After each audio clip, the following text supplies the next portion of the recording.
Most people think they understand Russian organized crime. They're wrong. What if I told you that Russia's most dangerous criminals weren't born in the streets, but educated in the most sophisticated criminal university system ever? For centuries, Russian prisons have been more than places of punishment. They've been schools. The Western world completely misunderstands the relationship between Russian criminals and the state. It's not opposition. It's symbiosis. This story begins not in the chaos after the Soviet collapse, but in the systematic creation of a parallel society with its own laws, language, and leaders. But before we dive into this world that most people never see, let me tell you why I became obsessed with this topic. 3 years ago, I was reading about modern Russian oligarchs and kept encountering references to something called Thieves code and prison tattoos that seemed to have deep cultural significance. The more I researched, the more I realized that virtually everything I thought I knew about Russian organized crime was wrong.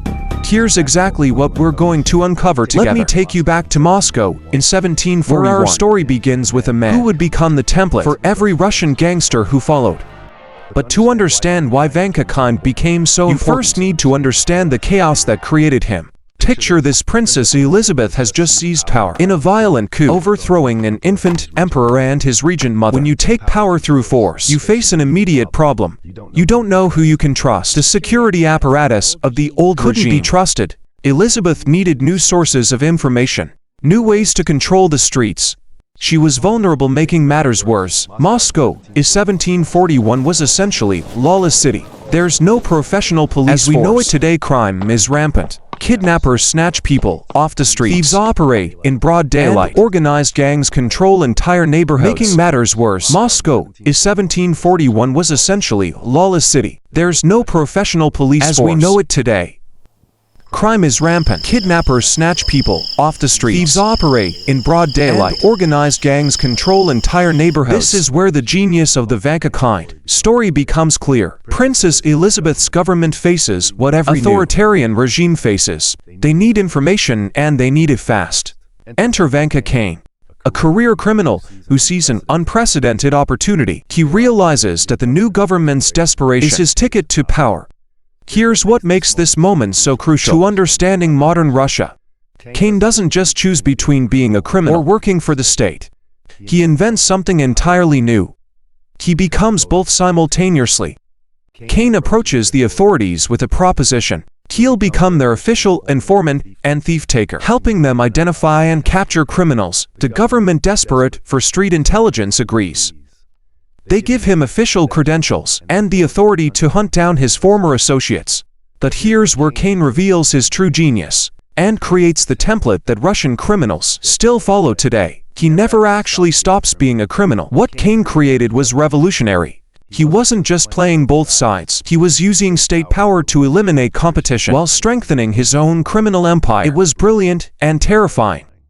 Think about how brilliant this is. Kain uses government resources to raid rival criminal gangs, then steps in to fill the vacuum they leave behind. Now here's where the pattern that still defines Russia today begins.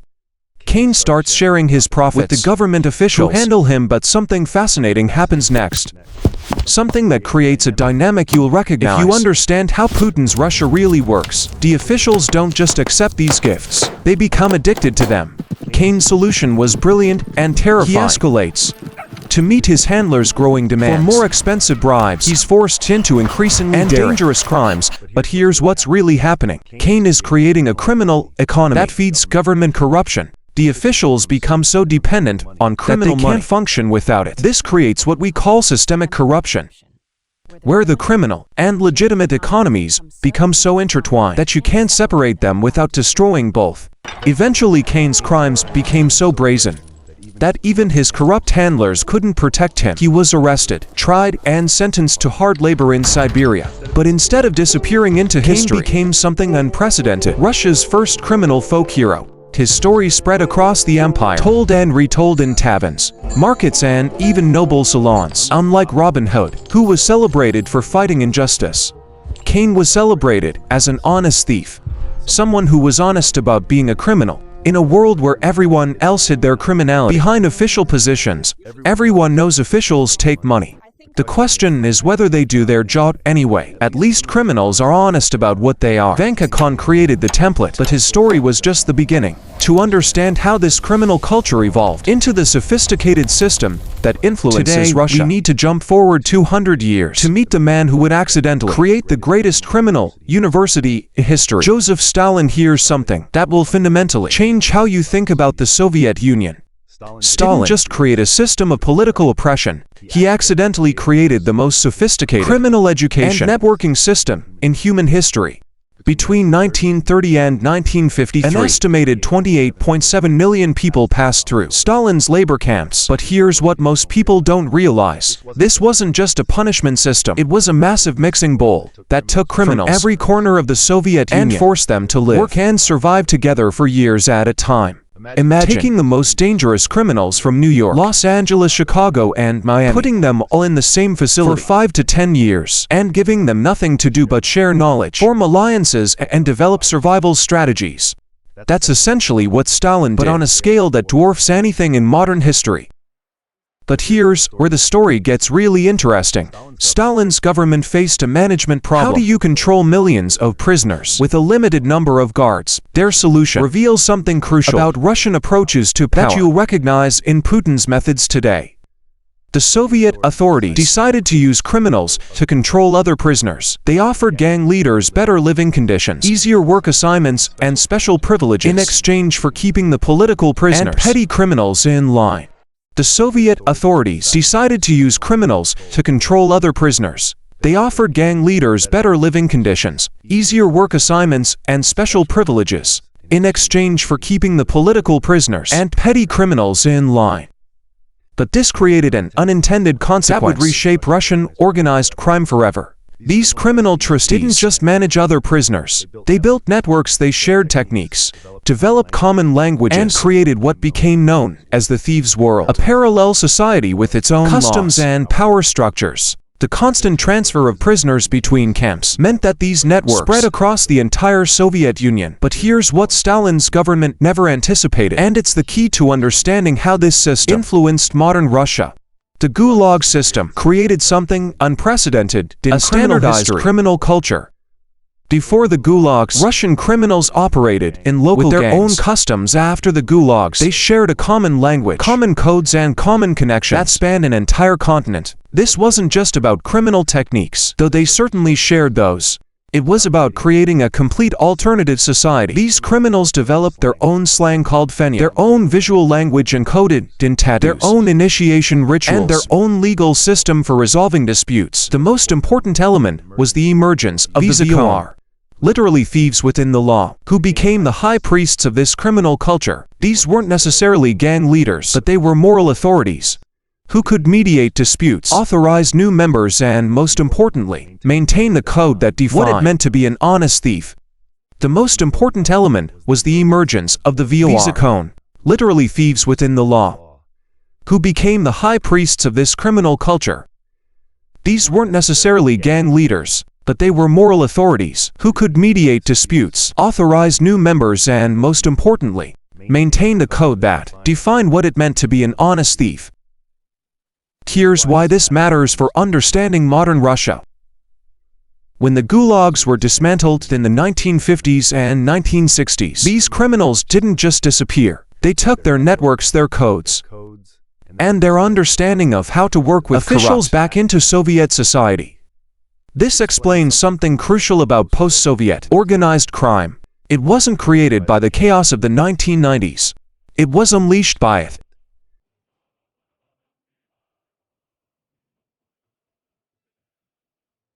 What I'm about to show you will change how you think about organized crime forever. But first, let me explain exactly what made the Russian thieves world so different from any criminal organization you've ever heard of. Remember, we're talking about Stalin's Gulag system.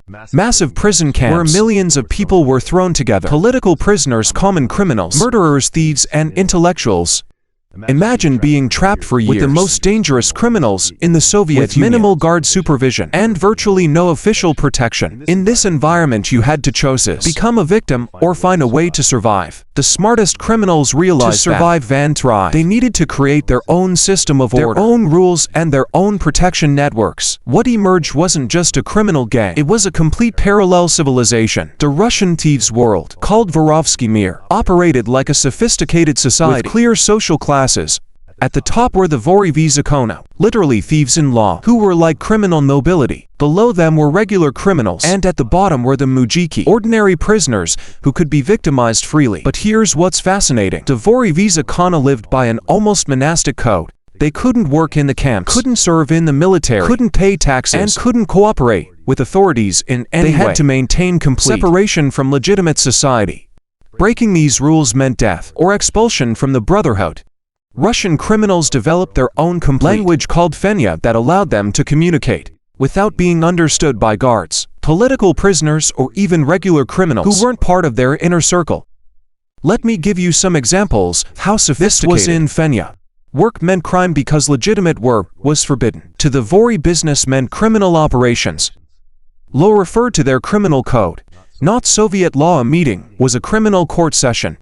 This wasn't just slang, it was a complete alternative vocabulary that allowed them to discuss complex criminal operations while like they were having ordinary conversations. The language came from multiple sources: traveling peddlers, sailors, Jewish communities, and Romani groups. But the Gulag system standardized it into a national criminal language. By the 1950s, a criminal from Ukraine could communicate perfectly with one from Siberia using this coded language. The language was just one part of their communication system.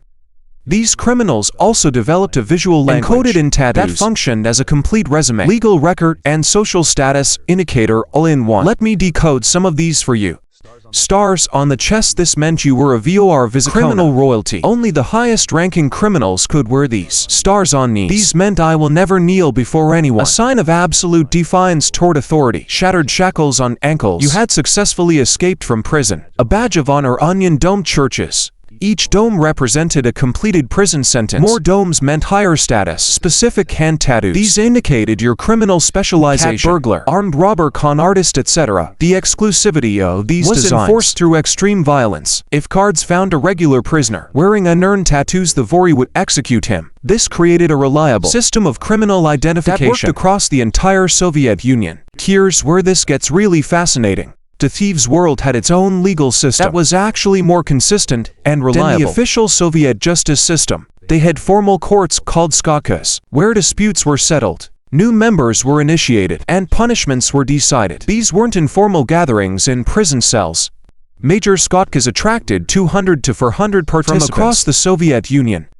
They followed strict procedures, had recognized judges whose authority was accepted across thousands of miles, and their decisions were binding on all criminals. The criminal court system had four types of punishment: public humiliation for minor violations of the code, physical punishment, public slapping that damaged your reputation, expulsion, becoming a mujik who could be victimized by anyone, death penalty for serious violations like informing on fellow criminals. The financial system was equally sophisticated. The criminal world operated objects, common funds that supported imprisoned criminals, bribed officials, financed legal defense, and funded new criminal enterprises. This was like a comprehensive welfare state that provided services the Soviet government wouldn't provide. Think about how this worked.